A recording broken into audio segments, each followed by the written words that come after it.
Por favor, abram a sua Bíblia na carta de Paulo aos Filipenses, capítulo de número 1, para nós lermos, eu farei a leitura, irmãos, do versículo 12 ao versículo 30.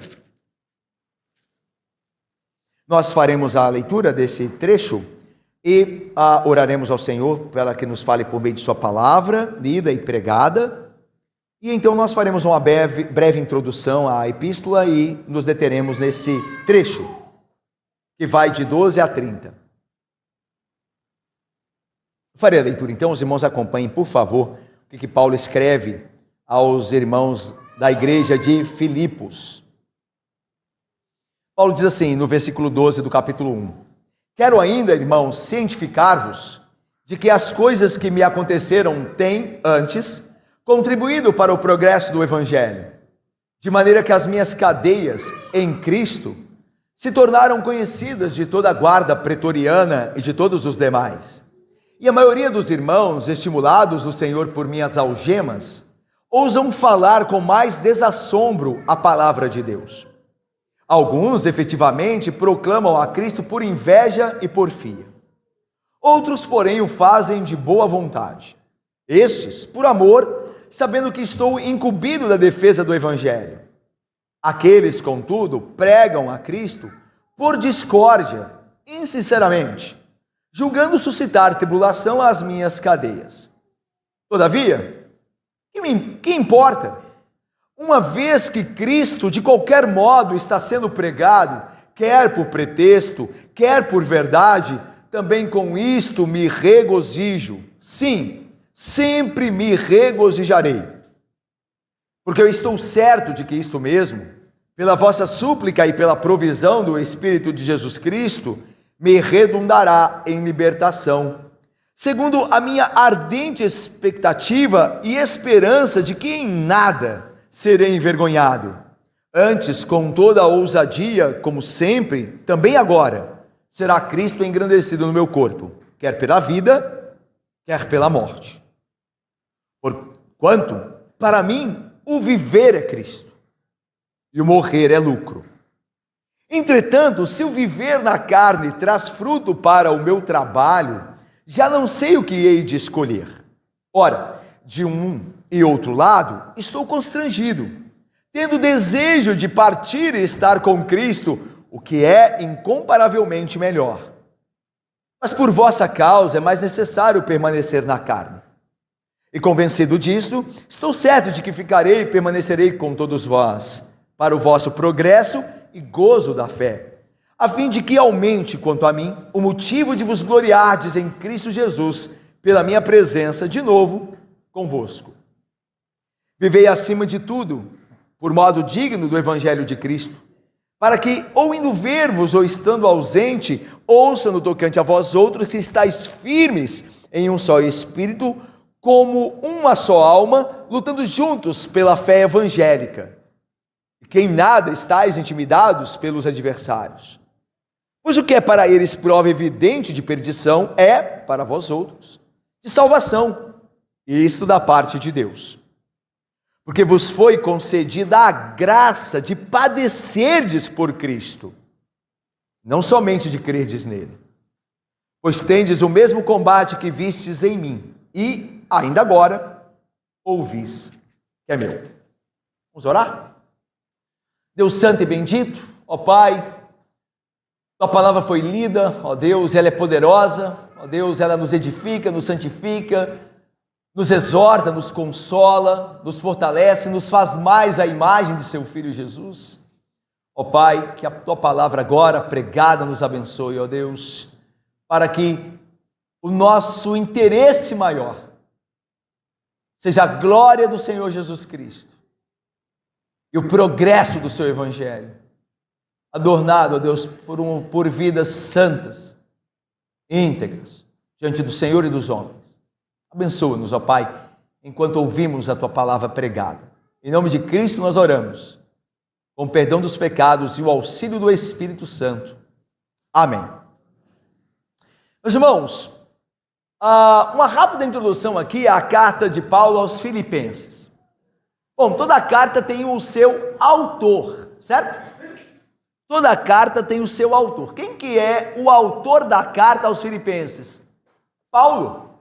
E ele se apresenta aqui, para não deixar dúvida alguma, ou sem deixar dúvida alguma, logo no início da carta. Ele vai dizer aí no versículo 1 do capítulo 1, Paulo e Timóteo, servos de Cristo Jesus. Aí você me pergunta, pastor, se Paulo é o autor da carta, por que Timóteo está junto aí? Por que Timóteo é também referido no início desta carta, na introdução e saudação da mesma?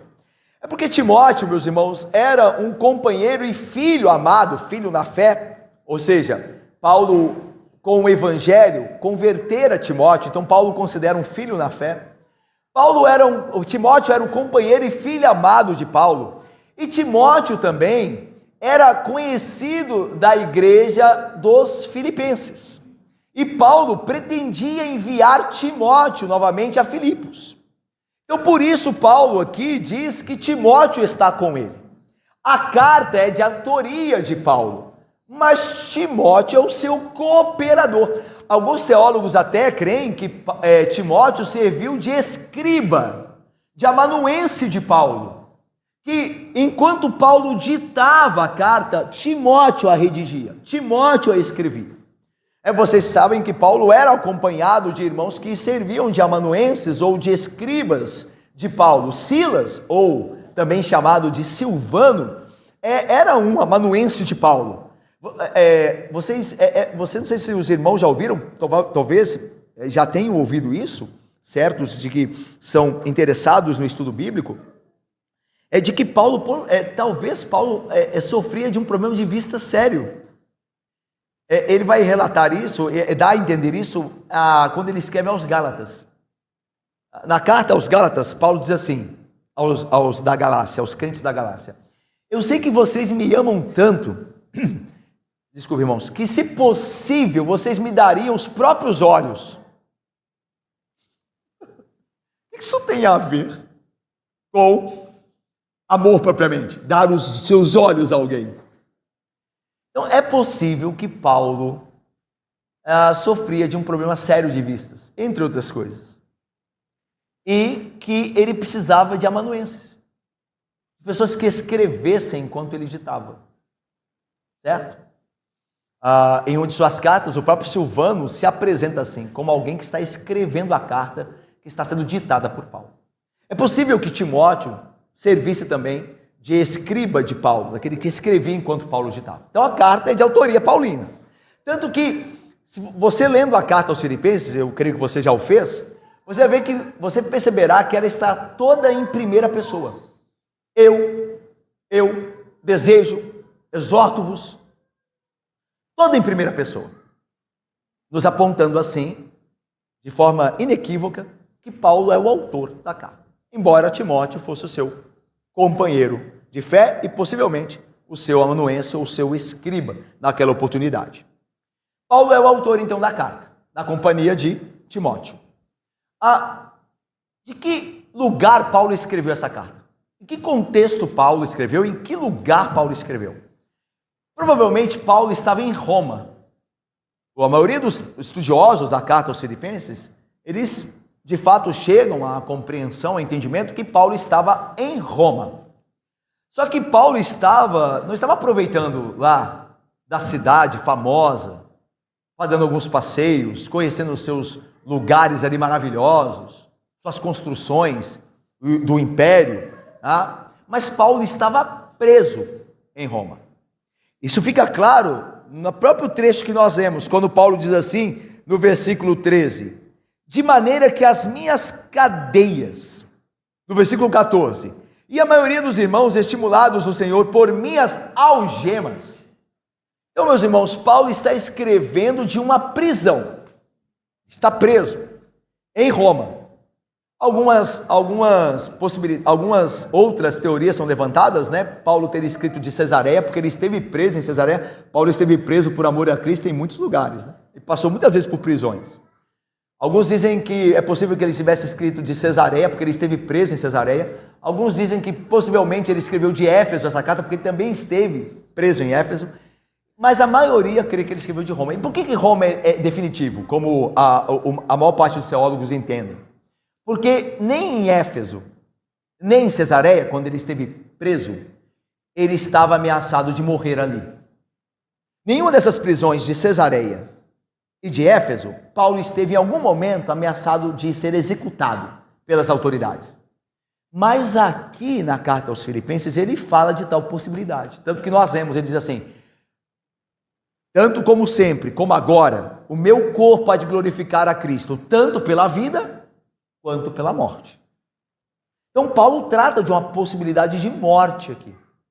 Então os estudiosos creem que por conta também disto, é possível que Paulo tenha escrito de Roma. Ele também cita a guarda pretoriana, que era a guarda do império. É verdade que em Cesareia, tanto quanto Éfeso, a permanência dos pretorianos, da guarda pretoriana, era real. Eles também estavam tanto em Cesareia quanto em Éfeso, porque o Império Romano dominava essas regiões. Mas juntando-se a guarda pretoriana própria do Império Romano e da elite do Império Romano, com o fato de Paulo estar trabalhando a possibilidade de ser executado, então é possível que Paulo tenha escrito essa carta da sua primeira prisão em Roma. Isso nos leva à data da escrita. Paulo esteve preso em Roma a primeira vez no ano 61 e 62, esses 2 anos depois de Cristo. Então a data da escrita da carta é em torno de 61 a 62 depois de Cristo. É nessa data que Paulo escreveu, no primeiro século, né? Nessa data que Paulo provavelmente escreveu a sua carta aos Filipenses. Tá bom? Então ele escreveu, ele é o autor, com a colaboração de Timóteo. Ele o fez de Roma, bem possível, estando preso, certamente, e o fez entre os anos 61 e 62 depois de Cristo. Agora o destinatário. Para quem que Paulo escreve? Isso é também claro aqui. Ele escreve aos santos em Cristo que vivem na cidade de Filipos. A cidade de Filipos era a cidade da Macedônia. Paulo vai visitá-la na sua segunda viagem missionária. Na primeira viagem missionária, Paulo não sai da Ásia Menor. Ele sai de Jerusalém e vai percorrer a Ásia Menor, mas ele não sai dali, na primeira viagem, ele fica ali.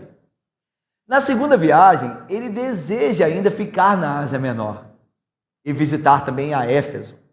Mas vocês se lembram que ele tem uma visão de um varão macedônio, que diz a ele: passa a Macedônia e ajuda-nos.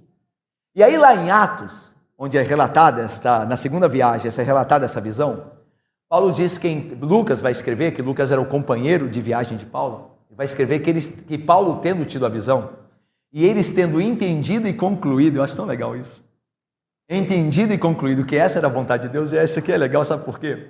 Porque mesmo tendo a visão, Paulo não deixou de pensar, de raciocinar e concluir. Eu acho legal. Porque isso é contrário a movimentos que as pessoas entram num êxtase místico, sem razão nenhuma, e dizem que estão ouvindo a voz de Deus e tem que fazer isso. Mas que a fé não anula a mente. A fé, ela vai além daquilo que entendemos. Mas ela também se vale muitas vezes da mente. Então a ideia é que Paulo teve a visão para ir à Macedônia. E o texto de Atos diz que Paulo tentou ir a algumas cidades da Ásia Menor e Deus e o Espírito de Cristo o impediu, colocou obstáculos imprevistos. Então o que Paulo fez? Ele pensou nisso tudo. Eu recebi a visão. Podia ter sido um sonho, né? A gente sonha, não é? E nossos sonhos não são geralmente e muito provavelmente visões. São sonhos. Mas Paulo teve esse sonho, essa visão, e ele pensou também no fato de ele não conseguir onde ele queria, na providência. Aí ele concluiu que Deus estava ordenando que ele fosse a Macedônia. Então a fé não anula a razão. A fé não anula a razão. Ela se vale da razão. Ela usa a razão. Ela coloca a razão como uma serva dela. Mas ela jamais anula a razão. Ok? Tanto que vocês estão aqui, devem estar aqui ouvindo a palavra, e vocês estão raciocinando, vocês estão pensando, vocês estão fazendo ligações, vocês estão olhando o texto, estão concordando. Eu espero. Vocês estão trabalhando mentalmente. E Deus nos deu uma mente para usá-la para a sua glória. Ok? A fé não anula a razão. A fé faz da razão uma serva dela. Legal? Então aí Paulo, então, depois dessa visão, ele vai à Macedônia. E é a primeira vez que Paulo vai pisar em território europeu. Porque a Macedônia, né, a antiga Macedônia, hoje é a Europa que nós conhecemos. Então Paulo é a primeira vez que vai à Europa. E a primeira cidade é a cidade de Filipos. Essa cidade tinha esse nome porque antes de Cristo, aquele território foi conquistado pelo pai de Alexandre o Grande. O pai de Alexandre o Grande chamava-se Filipe. Daí ele colocou o nome naquela cidade de Filipos. É a cidade que havia agora uma igreja lá, que foi organizada por Paulo, a quem Paulo escreve nessa oportunidade. E a cidade de Filipos é uma cidade muito importante, não era? Irmãos, o imperador macedônio não ia colocar o nome dele numa cidade que não fosse bonita, não fosse importante, não fosse estratégica, não é verdade? Vai colocar o nome dele numa cidade que vale a pena. E essa cidade valia muito a pena. Essa cidade, meus irmãos, era uma cidade que era colônia romana. Dentre as cidades ali que não era Roma, das outras cidades que de fato pertenciam ao Império Romano, mas não era a capital, Filipos gozavam o status de uma mini capital, uma mini Roma. Era uma Roma mais calma, uma Roma menos agitada, mas era uma Roma, uma mini Roma. Porque a cidade tinha o reconhecimento de ser uma colônia romana e dava aos cidadãos que ali moravam o reconhecimento da cidadania romana. Quem morava em Filipos tinha cidadania romana, era como se morasse em Roma.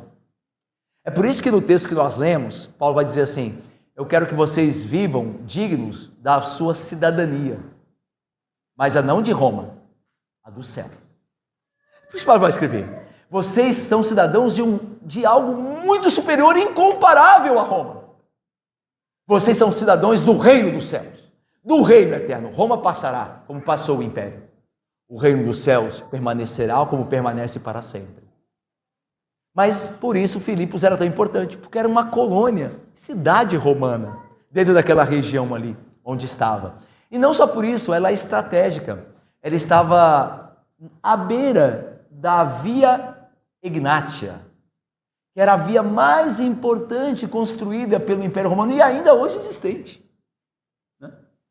Se nós ainda não passamos pela Via Egnatia, só colocarmos lá no Google, lá no YouTube, você vai ver vídeos de pessoas passando por ela. A famosa Via Egnatia. Essa via foi construída para facilitar o comércio e a comunicação do Império Romano. Ela tinha extensão, e ainda possui, mais de 1.000 quilômetros de extensão.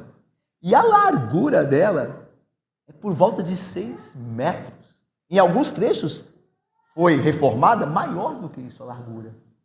Era uma via de pedras, com areia, que facilitava toda a comunicação e todo o comércio. Hoje, se você quiser visitar a via, não sei se percorrê-la, mas visitá-la, você tem o início dela na Albânia, atual Albânia, e o final dela em Istambul. Essa via é um espetáculo. Se é um espetáculo ainda hoje para nós, imagina na época. Que obra! E Filipos estava à beira da Via Egnatia. Todo mundo passava por Filipos.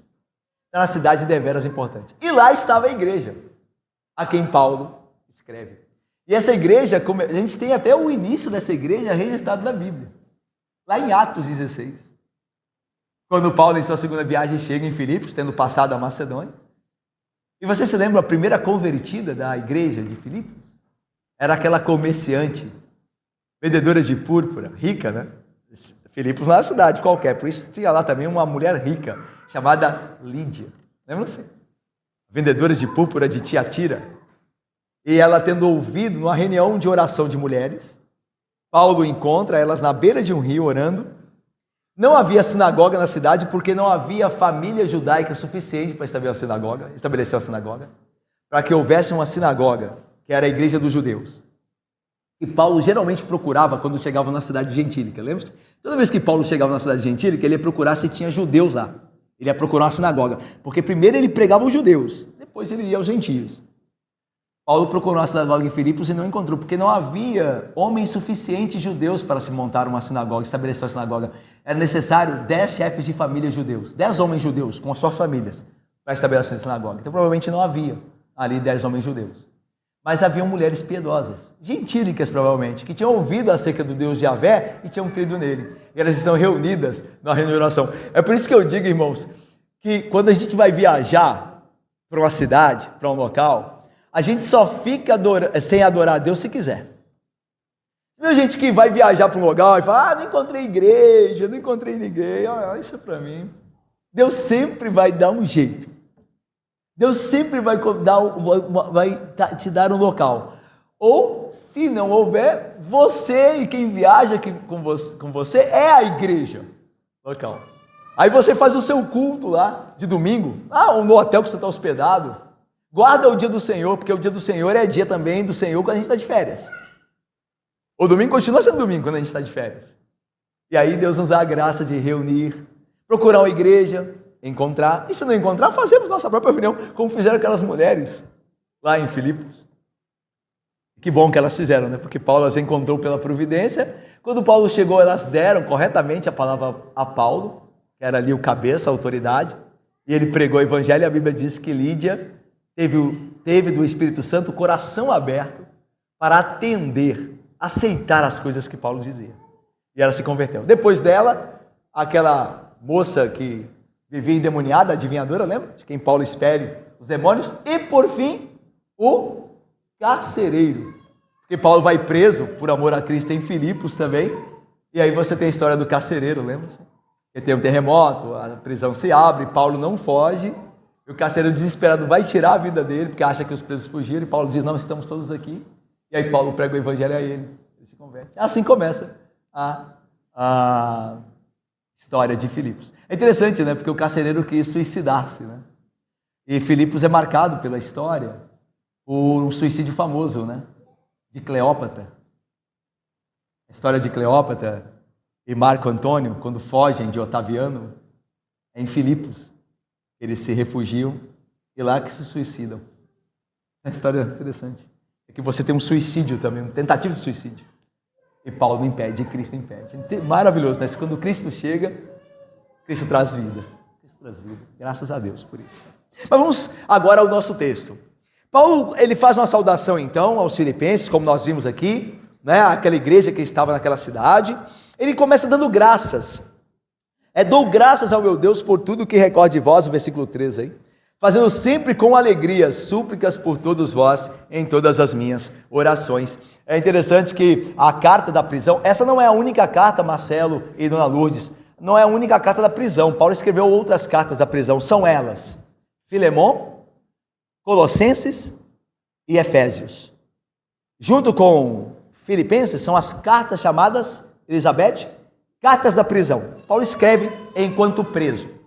Mas a carta aos Filipenses marca muito porque Paulo fala muito de alegria. E Paulo está preso, né? Fica imaginando, né?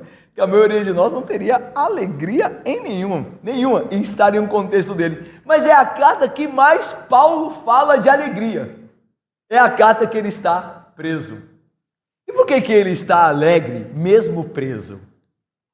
Será que Paulo é um masoquista? Que gosta de sofrer? Que gosta de apanhar? Não, longe disso.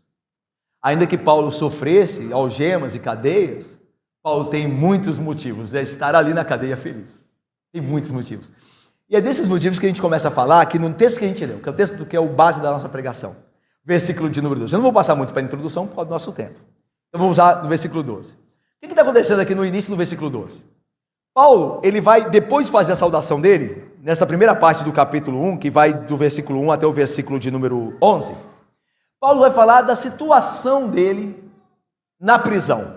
Por que Paulo vai falar da situação dele na prisão, Nébora e Joana, querido? E Presbítero Evanildo?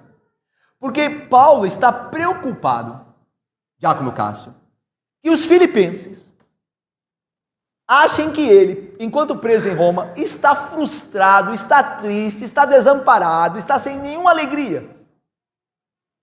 E Paulo quer deixá-los cientes, fazê-los sabedores de que ele está feliz, não propriamente por estar preso, Mas no que, pela providência de Deus, a prisão dele está redundando? No que está acontecendo por ele estar preso? Então Paulo quer que eles saibam, Ricardo e Vitória, que eles não devem ficar tristes lá em Filipos, porque ele está preso em Roma. Porque Deus tem usado a prisão dele para a glória de Cristo e promoção do Evangelho. E é isso que ele vai começar a falar aqui, olha aí o versículo 12. Quero, irmãos, cientificar-vos, deixar vocês cientes de que as coisas que me aconteceram, ou seja, a prisão aqui em Filipos, antes tem contribuído para o progresso do Evangelho. Ou seja, irmãos, não pensem aí, ó Filipenses, não pensem que o Evangelho fracassou aqui porque eu estou preso. Não pensem que deu tudo errado porque estou sofrendo cadeias por amor a Cristo. Não, não, não, não. Cristo, que é soberano em tudo e que transforma as coisas más em coisas boas para a glória dele, tem usado as minhas cadeias e algemas para o progresso do Evangelho. Porque olha só o versículo 13: de maneira que as minhas cadeias em Cristo se tornaram conhecidas de toda a guarda pretoriana e de todos os demais. Porque eu estou preso aqui em Roma, eu estou cercado da guarda pretoriana. Eu já falei aqui rapidamente, né, na introdução, que a guarda pretoriana era a guarda de elite do Império Romano. Era a guarda dos governadores, dos imperadores, era a guarda especial, né? Seria, ontem eu estava falando lá com os irmãos, né? Seria mais ou menos o estado do Rio de Janeiro, como o BOPE, por exemplo, né? Que é uma guarda, uma polícia especializada, uma polícia, a melhor polícia, a polícia que é mais eficaz, né? Então a ideia é que a guarda pretoriana era a guarda de elite, era a guarda que acompanhava o imperador, que acompanhava os representantes do imperador, e Paulo estava preso em Roma, cercado por guardas da guarda pretoriana, e Paulo começa a falar o evangelho a eles, e eles começam a crer no evangelho, e Paulo diz: então Deus tem usado as minhas cadeias para a promoção do evangelho. Se eu não tivesse preso aqui, eu não teria acesso à casa de César, mas porque eu estou preso aqui, os guardas da pretoriana têm me ouvido, então o evangelho tem chegado ao império, ao coração do império, por causa das minhas cadeias. E não é assim em toda a Bíblia, que Deus usa o aparente fracasso para a vitória do evangelho? Lembra-se de José? A gente olha para a vida ali de José do Egito, seria o José do Egito. Ele foi, os irmãos enciumados venderam, queriam matá-lo antes, depois pelo rogo de um dos irmãos, venderam-no para o Egito.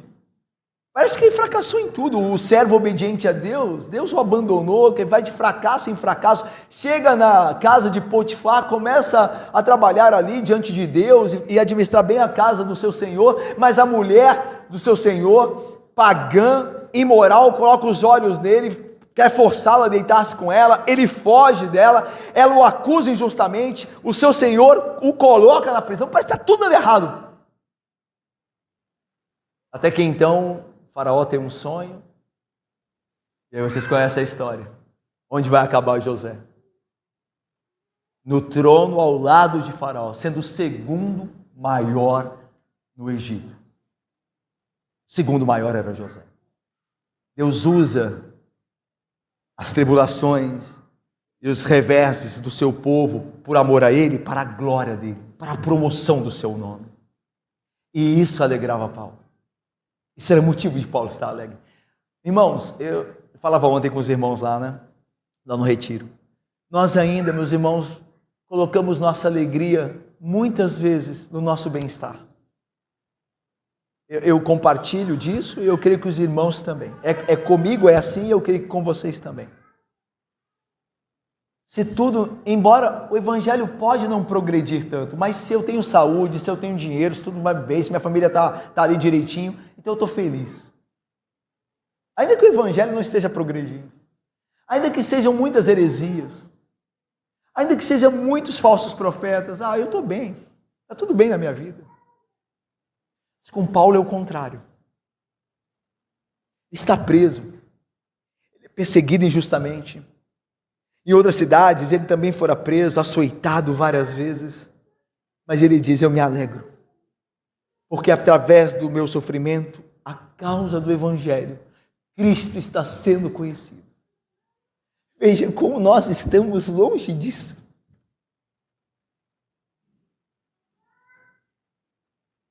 Como nós estamos longe disso.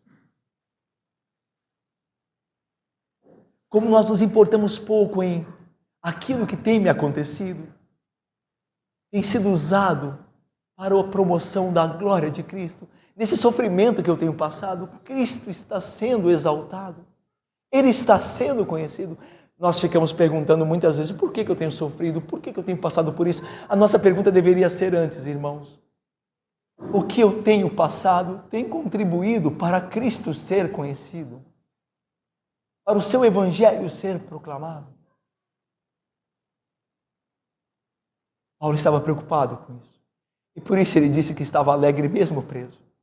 Porque as cadeias, as suas algemas, estavam colaborando com a proclamação do Evangelho. Mas não era só isso. Paulo também estava feliz porque muitos irmãos que não estavam presos lá em Roma, que eram crentes também, estavam sendo incentivados a pregar com mais ousadia, vendo o exemplo de Paulo. É o que ele fala aqui no versículo 14. E a maioria dos irmãos, estimulados no Senhor por minhas algemas, ousam falar com mais desassombro, sem medo, sem impedimento, a palavra de Deus. A ideia aqui, meus irmãos, é que Paulo, aqui quando ele está preso aqui, ele não está esperando ser julgado, ele já foi julgado. Ele já foi julgado por Roma. Ele está esperando a sentença. Tanto que ele vai dizer, como nós vemos, olha, eu procurarei honrar ao Senhor Jesus Cristo, quer pela vida, quer pela morte. Então ele está esperando a sentença. Se ele vai ser liberto ou se ele vai ser, ou se será executado. Está esperando essa sentença. Então ele já foi julgado. Só que na defesa dele, aliás, ele fala sobre defesa dele aqui no texto, ele vai falar tanto na minha defesa, ele fala no texto aqui da carta aos Filipenses. A ideia, meus irmãos, é que ele já se defendeu no tribunal de Roma. E muitos irmãos crentes em Roma presenciaram essa defesa e foram incentivados pelo Espírito de Cristo a pregar o Evangelho, vendo a ousadia, a coragem, a autoridade de Paulo, mesmo sendo julgado, em falar de Cristo, dar testemunho de Cristo. Esses irmãos foram animados.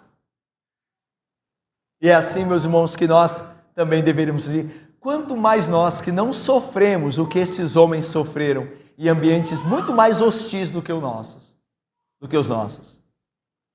Nós temos liberdade para pregar o Evangelho, irmãos. Não tem ninguém nos caçando ainda. Ninguém nos caçando. Nós temos liberdade para falar. Não deveríamos nós falar com muito mais desimpedimento? Meus irmãos, os exemplos dos homens da Bíblia não são para serem só admirados, são para ser seguidos. As histórias da Bíblia não são apenas para nós lermos e ficarmos: que maravilha, que homem, que homens, que mulheres, nossa, que piedade. É por fim para que nós imitemos, para que nós sejamos iguais a esses homens. Nós devemos nos sentir animados, meus irmãos, tendo maior liberdade do que tinham estes homens, e mesmo assim pregavam com ousadia e coragem, defendiam a causa do Evangelho diante das mais terríveis autoridades. O caso aqui de Paulo diante de Roma. Nós temos muito mais liberdade. Não deveríamos falar com muito mais coragem e desimpedimento? Mas continuemos. Essas cadeias eram em Cristo. Paulo não sofria como malfeitor. Ele sofria por amor de Cristo, que o versículo 13 deixa claro. De maneira que as minhas cadeias em Cristo se tornaram conhecidas. Então Paulo não sofria como malfeitor. Aliás, Pedro vai concordar com Paulo, né? O apóstolo Pedro vai dizer assim: quando você sofrer, não sofra como malfeitor. Sofra antes por ser um crente, por fazer a vontade de Deus. Esse sofrimento é uma graça. Quando você deixa eu te falar, meu irmão, quando você é perseguido no seu trabalho por ser um crente, por falar a verdade, ter os seus princípios da fé, pelo poder de Deus, porque sem Ele nós somos covardes. Pelo poder de Deus, Deus te faz corajoso e você defende a fé e você é perseguido, isso é uma graça de Deus.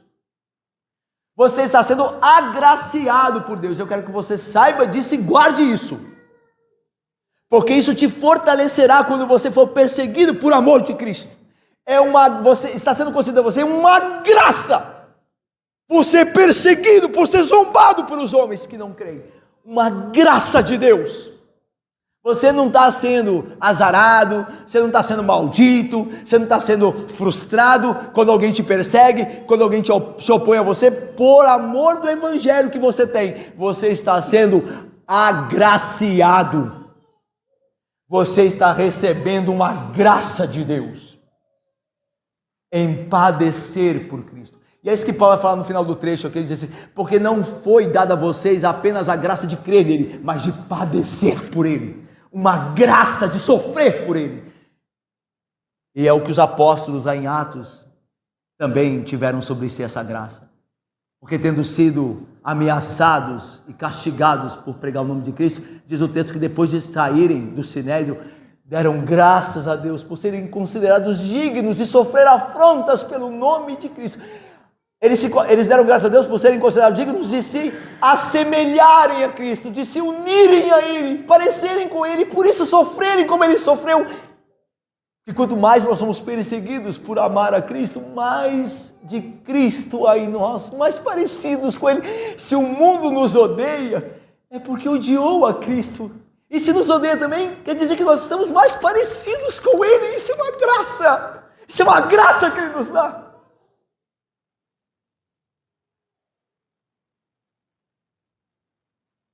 Você entende assim? Eu e você temos dificuldade de entender assim. É por isso que a gente tem medo de falar a palavra de Cristo. É por isso que a gente tem medo de corrigir, de exortar. Porque nós não vemos o sofrer por Cristo, oposição, como a graça.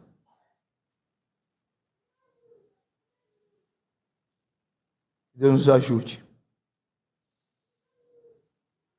Que Deus nos ajude. E nada mais importa, irmãos. Nada mais importa do que nos identificar com Cristo. Porque ter a graça de padecer como Ele padeceu. Nada mais importa. E de reinarmos com Ele. Porque aqueles que com Cristo sofrem, com Cristo reinaram. Paulo diz aqui que ele está sofrendo por amor de Cristo. E que a maioria dos irmãos estão pregando agora, porque estão animados, estimulados pela coragem de Paulo, mesmo em algemas, no Senhor. Agora veja o que ele diz aqui, que é muito, muito interessante o que ele diz, e muito edificante o que ele diz aqui, a partir do versículo 15. Ele diz assim: alguns desses que estão pregando, em Roma, efetivamente proclamam a Cristo por inveja e porfia. Outros, porém, outro grupo, prega a Cristo de boa vontade. Esses últimos, por amor, eles fazem o que fazem, sabendo que eu estou incumbido da defesa do Evangelho. Aqueles, contudo, pregam a Cristo, aqueles que fazem por porfia e inveja, pregam a Cristo por discórdia, insinceramente, julgando suscitar tribulação às minhas cadeias. O que está acontecendo aqui, irmãos? Paulo está preso em Roma, e ele começa a notar, ele fica ciente de que tem dois tipos de pregadores agora pregando mais em Roma. O primeiro grupo é dos que estão pregando a Cristo, e estão pregando a Cristo, como aqui não há sinal nenhum de heresia. Então, Paulo não diz que não vai heresia. Paulo diz que eles estão pregando com a intenção errada, mas eles estão pregando a Cristo. Eles estão pregando a doutrina correta, mas com a intenção errada, por inveja e porfia. E há um outro grupo que está pregando por amor mesmo. Então vamos lá. Por que esse grupo primeiro, que está pregando o evangelho verdadeiro por inveja e porfia, ou seja, fazendo a coisa certa com a intenção errada, por que eles estão fazendo isso? Qual que é a inveja e a porfia que eles sentem aqui? Provavelmente é porque quando Paulo chega em Roma e é preso em Roma, já havia uma igreja em Roma. Ele escreve as cartas aos romanos, lembra? A igreja que já havia em Roma. Antes de Paulo visitar Roma e estar preso ali, já havia uma igreja cristã em Roma. E nessa igreja provavelmente já havia pregadores. Já havia gente pregando. Quando Paulo chega, o que acontece com os holofotes? Eles saem todos daqueles pregadores e vão para o apóstolo. Porque chegou em Roma o apóstolo ainda. Então ele vai chamar agora toda a atenção. E o que acontece com alguns desses pregadores que já estavam em Roma fazendo trabalho? Eles começam a ficar com inveja. Começam a ficar com inveja de Paulo. É como se as pessoas começassem a deixar, como, né? As pessoas começassem a deixar a igreja deles para ir para a igreja de Paulo. A igreja deles começasse a diminuir e Paulo começasse a ser bem falado. Se fosse hoje em dia, né? Como se Paulo tivesse lá o perfil dele de Instagram e tivesse mais curtida, né, do que o perfil de outro pregador. E eles começam a sentir inveja e começam a pregar mais, mas não com a intenção certa, mas com a intenção de ganhar mais seguidores, aproveitando que Paulo estava preso. E alguns teólogos dizem que eles poderiam até aproveitar a prisão de Paulo para poder tentar denegri-lo, no seguinte sentido, como se eles falassem assim: tá vendo, Paulo chegou o apóstolo aí, ó, mas o ministério dele não deu certo não, ó. Alguma coisa ele fez de errado, ele está preso. É melhor vocês ficarem aqui na minha igreja aqui, ó. O nosso ministério aqui tá bom. Estou podendo pregar desimpedidamente aqui, mas Paulo deu alguma coisa errada. Então, por isso que Paulo diz, eles julgam fazendo isso, trazer algum sofrimento para mim aqui na minha cadeia, me atrapalhar aqui de alguma forma, eu ficar assim, poxa, eles estão ganhando mais crente do que eu, a igreja deles está crescendo enquanto eu estou preso, nossa, eu tenho que sair daqui, eu estou perdendo, minha igreja está perdendo membros. Paulo diz, eles julgam com isso, trazer sofrimento, angústia às minhas cadeias. Aí sabe o que Paulo diz? Olha o que ele diz aí no versículo sobre isso. Versículo 18, vamos ler juntos? O início, só a pergunta aí que Paulo faz, essa pergunta que é retórica, vamos lá. Todavia, que importa? Olha aí, a ideia é, eu não me importo com isso. Se eles estão pregando mais para ter mais seguidores, se eles estão pregando para aparecer, se eles estão pregando por inveja, eu não me importo. Aí você pergunta, mas por que Paulo não se importa? Olha a resposta dele. Uma vez que Cristo, de qualquer modo, está sendo pregado, quer por pretexto, quer por verdade, ou seja, quer por boa intenção, quer por má, também com isso me regozijo, sim, sempre me regozijarei. A ideia que surge aqui, Isaac, é a seguinte, mas estaria Paulo certo em não se importar se alguém está pregando o evangelho com má intenção? Irmãos, pregar o evangelho com má intenção, minha querida Leda Marisa, pregar o evangelho com má intenção não é certo. É certo pregar o evangelho com má intenção? Vamos supor que eu seja pastor aqui da igreja para ganhar dinheiro. Eu prego, eu sei que eu estou na igreja reformada, eu sei que eu estou na IPB, né? Deveria aí ser reformada. Então eu sei que eu tenho que ler ali o catecismo antes de começar o culto, eu sei que tem que fazer uma programação expositiva, eu sei tudo isso. Eu sei como andar e ter o que eu quero. E se vocês descobrissem que eu prego por dinheiro, seria justo? Seria bom isso? Vocês ficariam felizes com isso? Claro que não. Mas o ponto é, quem é que sabe no fundo? Quem é que pode julgar? Vocês sabem? Em última instância? Eu lhes pareço ser um pregador que não faz isso. Mas quem julga em última instância? Quem é que sabe mesmo? É o Senhor, não é? Então Paulo diz assim, olha, eu não me importo. Se pregam por porfia, por inveja, desde que preguem a Cristo e o preguem corretamente, eu me alegro. Se eles fazem por inveja e porfia, Deus julgará, porque Deus conhece o coração. Eu não vou trazer para mim um juízo, eu vou querer julgar uma coisa que Deus é que julga, porque Deus vê o coração. Eu não vejo. Eu posso ter impressões. Ó, esse fulano está querendo aparecer. Ó, esse fulano é exibido. Eu posso ter essas impressões, mas é Deus que sabe. Talvez era assim mesmo, ele era exibido mesmo, mas ele pode ter se arrependido, e aí? O que importa para mim é o que eu vejo e ouço. Se ele está pregando o evangelho verdadeiro, o que importa o que eu penso dele, o que eu acho que ele é? O que me interessa é o evangelho verdadeiro. O que me interessa é o que ele está pregando. Daí, isso serve para o contrário também. Tem gente que gosta de pregadores que só falam besteira porque o pregador é simpático. Porque o pregador parece humilde, ele é tão humilde, a gente fala besteira, mas é tão humilde, tão amigo. É o contrário. Se ele pode ser o mais simpático do mundo, ele pode tratar a pão de ló, como diriam os antigos lá em Minas, a pão de ló. Se ele prega ao errado, você não pode ouvi-lo. Porque é Cristo que importa. É Cristo que importa. É a glória dele. Mas nós julgamos que o que importa é nos tratar bem, é o nosso bem-estar, é ser nosso amigo, é a gente ir na igreja, as pessoas darem... E não quer dizer que isso não seja importante, mas não é o mais importante. Eu quero chegar na igreja e ser bem tratado. Eu quero que o pastor seja simpático comigo. Eu quero que, na medida do possível, ele tenha a comunhão mais aprofundada comigo. Mas, em última instância, o que me importa é o que sai da boca dele na pregação. Se ele glorifica a Cristo ou não. É isso que me importa em última instância. É o que Paulo está dizendo aqui. Olha, se pregam por porfia, se pregam por inveja, Deus julgará nesse caso. Deus sempre julga. Não há nada oculto que não venha a ser revelado. Deus sempre julga. Mas Paulo não vai tomar isso para ele. Ele sabe que Deus é que faz isso. Ele vai dizer assim, contanto que preguem a Cristo, sempre me alegrarei. O que me importa é Cristo. Ainda que esses pregadores não gostem tanto de mim. Se eles proclamam a Cristo e honram a Cristo, eu estou preocupado com a honra de Cristo. Não estou preocupado muito com o que acham de mim, não. Estou preocupado com Cristo. O que eles acham de Cristo, o que eles falam de Cristo. É isso mesmo. Veja, irmão, só para terminar esse ponto. Não quer dizer que o pregador que prega de maneira com a intenção má deixará de ser julgado. Deus o julgará. E nenhum pregador prega com intenção má. Mas quanto a nós que ouvimos, que nós que não conhecemos o coração como Deus conhece, o que nos importa é julgar o que nós ouvimos. Se ele está pregando a Cristo, é o que importa. Mesmo que ele não seja tão simpático, mesmo que... tem seus efeitos lá. Mas ele prega direitinho, prega o que a Bíblia diz. É para ser ouvido. Ok?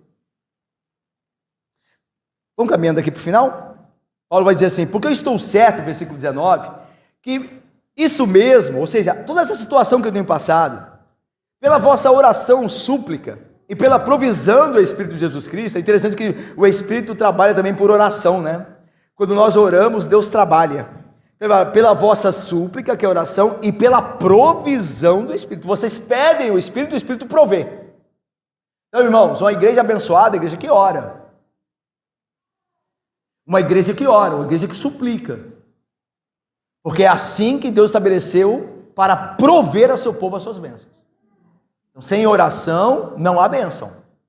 O meio de se alcançar a bênção é por meio da oração, que a provisão de Deus chega a nós em Cristo Jesus, pelo poder do Espírito.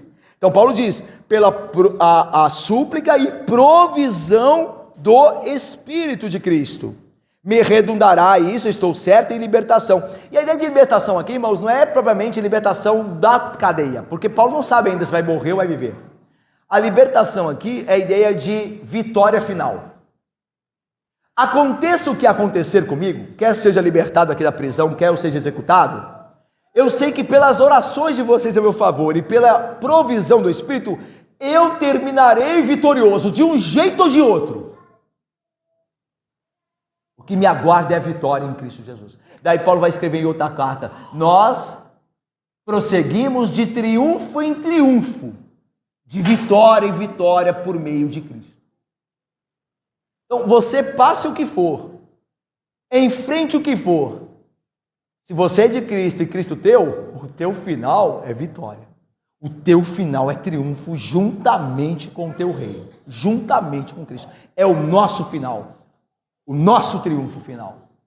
Não importa o que aconteça. Por isso Paulo diz, eu estou certo, vendo tudo isso, eu estou certo que pela oração de vocês e pela provisão do Espírito, isso me terminará em triunfo, de um jeito ou de outro. Quer eu viva, quer eu morra, o que ele vai desenvolver agora de maneira mais profunda, eu terminarei em Cristo e com Cristo em triunfo. Isso eu estou seguro. Seguro. E aí veja o versículo de número 20. Segundo a minha ardente expectativa, ou seja, ele espera esse dia de triunfo final. E a esperança em que nada serei envergonhado nesse dia final. No dia de eu estar com Cristo.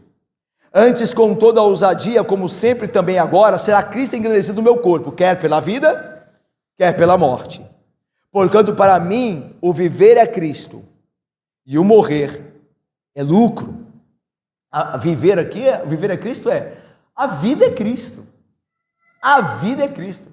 Ó, meu irmão, você pode não ter muito dinheiro, você pode não ter muita saúde, você pode ter muitas tribulações nessa vida, pouco importa, porque isso não é a vida. A vida é Cristo. Se você tem Cristo, meu irmão, você tem tudo. Você tem tudo. E quem não tem Cristo, não tem nada. Pode ter o mundo inteiro.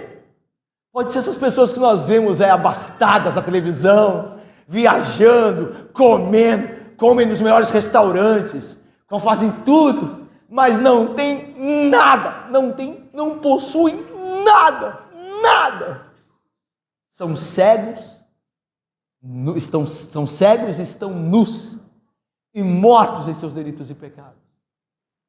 Mas se você tem Cristo, meu irmão, você pode ter muitas enfermidades, você pode ter pouco dinheiro, você pode deixar de ser amado por muita gente ao seu redor pela sua fidelidade em Cristo, mas você tem tudo.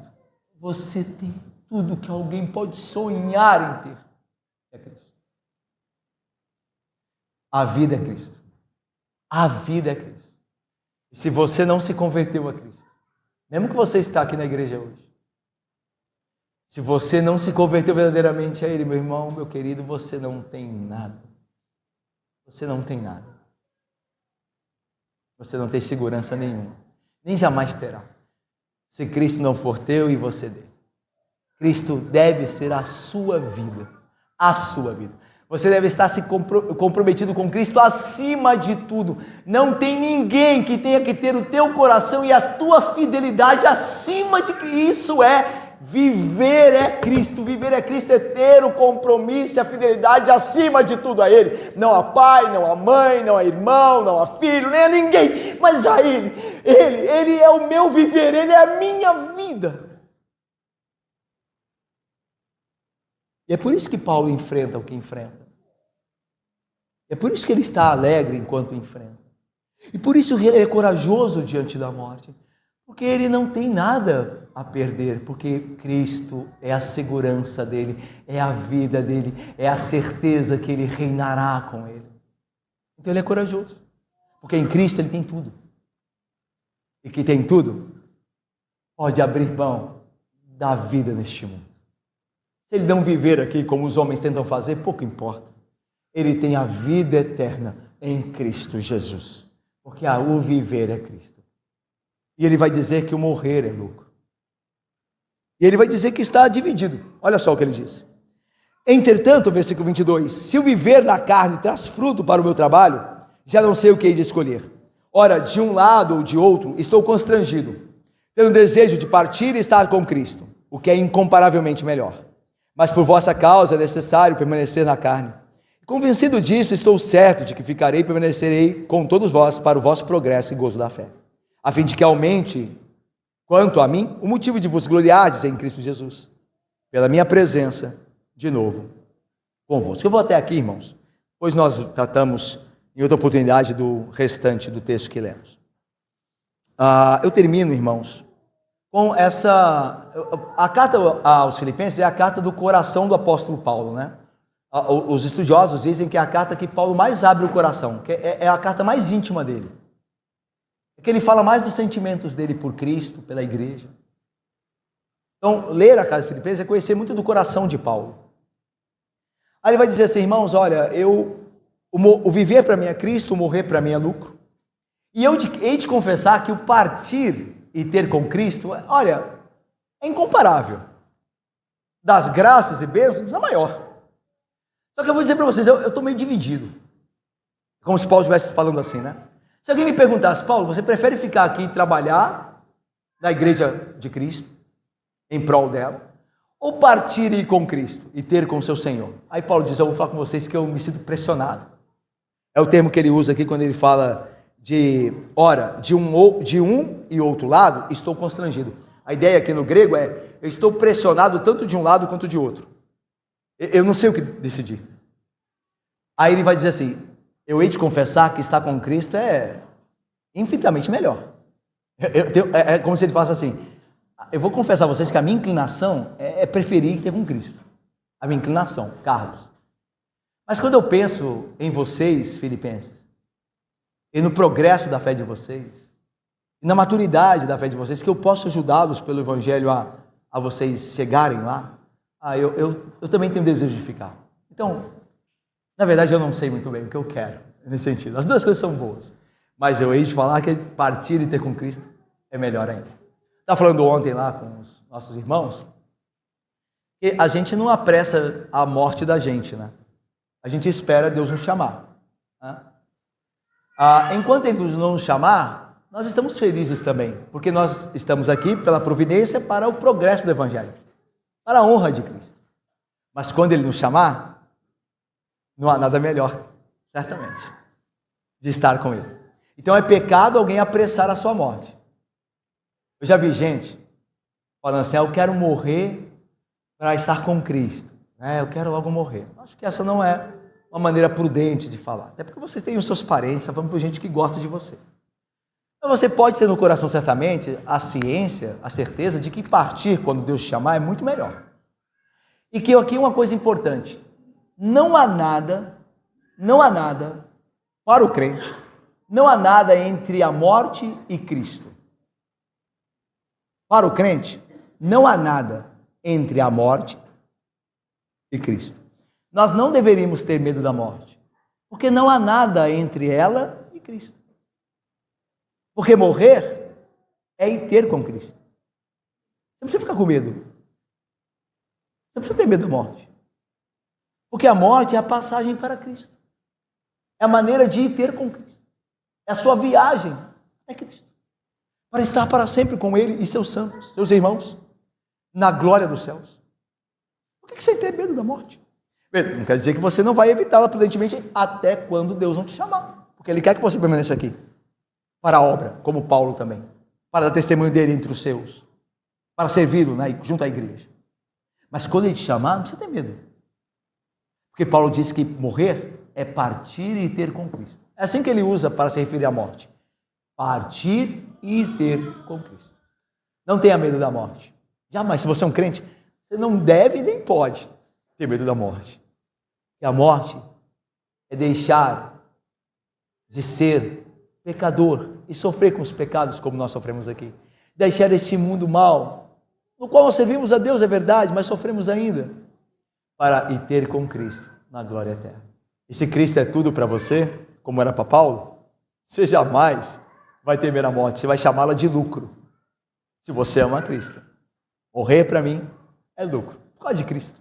Eu vou ter com Ele, é o que eu quero, acima de tudo. Não tema a morte. Lembre-se disso, quando for diagnosticado com enfermidade. A gente não sabe, né?